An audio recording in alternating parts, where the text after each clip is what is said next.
What up, everybody? Big Sleepy, better known as Wade, aka Dreamwalker Wade. I'm here with Tweekeen on DiamondCoreTV, man. Yes, sir. We out here. We outside. Pine State Coffee. We lit. Roll the blind light up. Double cup, I'm feeling love. Turning down into the sun. Coming up, we the ones.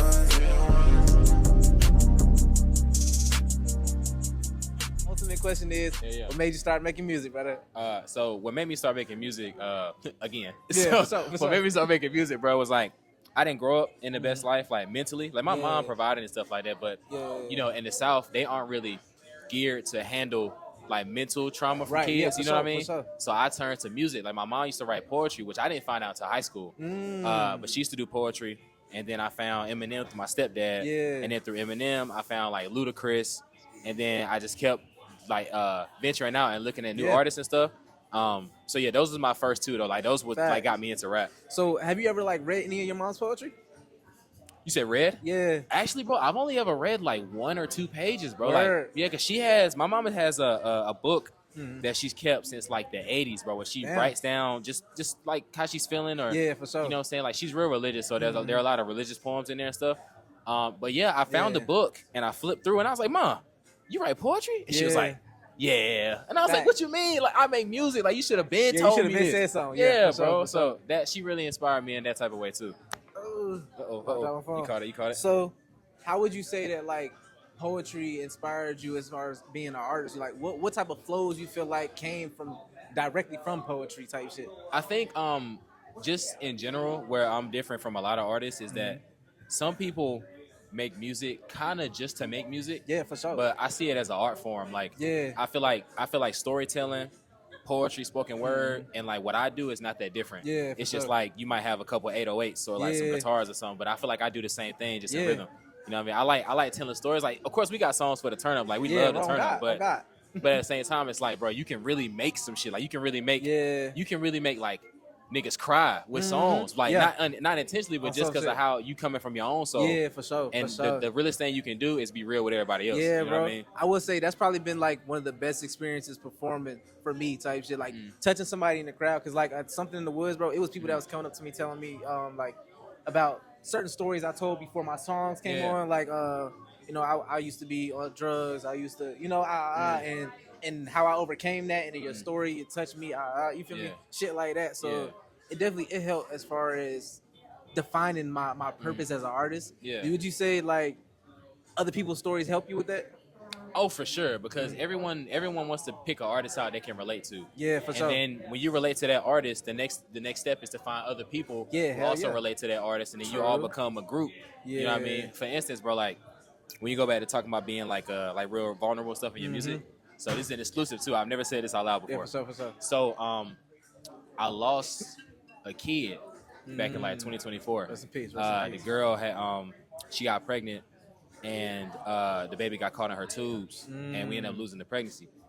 And like I put that in a song that I'm actually doing today. It's the first time I'm doing a song today, and like things like that is how I heal. You know what I mean? Like most people don't even want to talk about that stuff, and it sits and it kind of festers. But I'm the type, like, if maybe somebody else has been through it here. Yeah, for sure. You know what I mean? Miscarriage and stuff, that's normal. Bro. You know what I mean? Me and my wife been through that. Yeah, so like at a very young age that can really help. That can really help somebody in the crowd. Yeah, you for know sure, what I mean? bro. It can. I feel like it's a lot of stories that like we have to share in order to understand that we're not alone and going through those. Facts. You feel me? Like until you say it, you would never know. But a lot of it, like you said, bro, in the South, we are not geared to deal with a lot of younger trauma.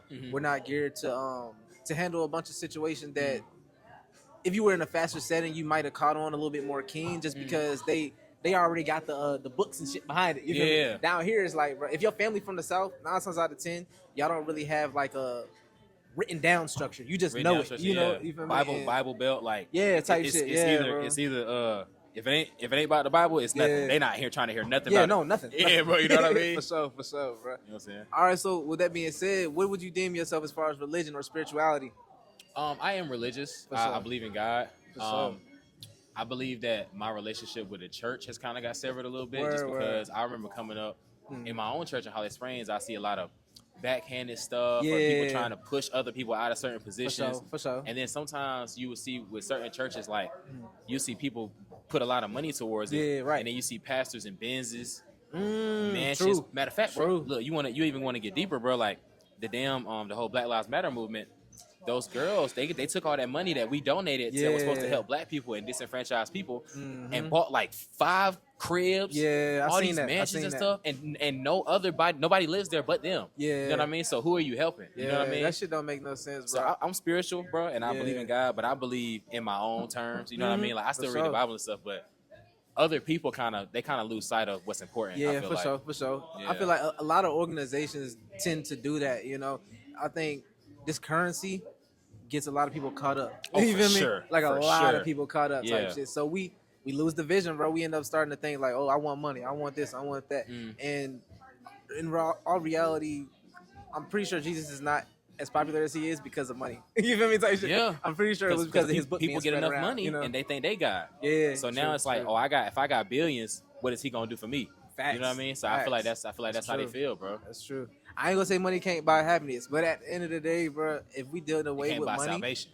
Yeah, it can buy happiness, but it can't buy salvation. Exactly, bro. That's where I was going with that. Yeah. That's exactly My bad. I ain't mean to. No, you good. No, you ended that perfect, bro. Real talk. Sir. Hey, man, Big Sleepy better know his Wade. I'm here with Tweekeen, man. Big I Tweekeen, appreciate you. not the little one. But I appreciate you for the conversation, bro. Real talk, bro. Yeah, bro. I Appreciate that, man. Hell yeah. You know, it's always a good time, my boy Wade. That part. Yes, sir.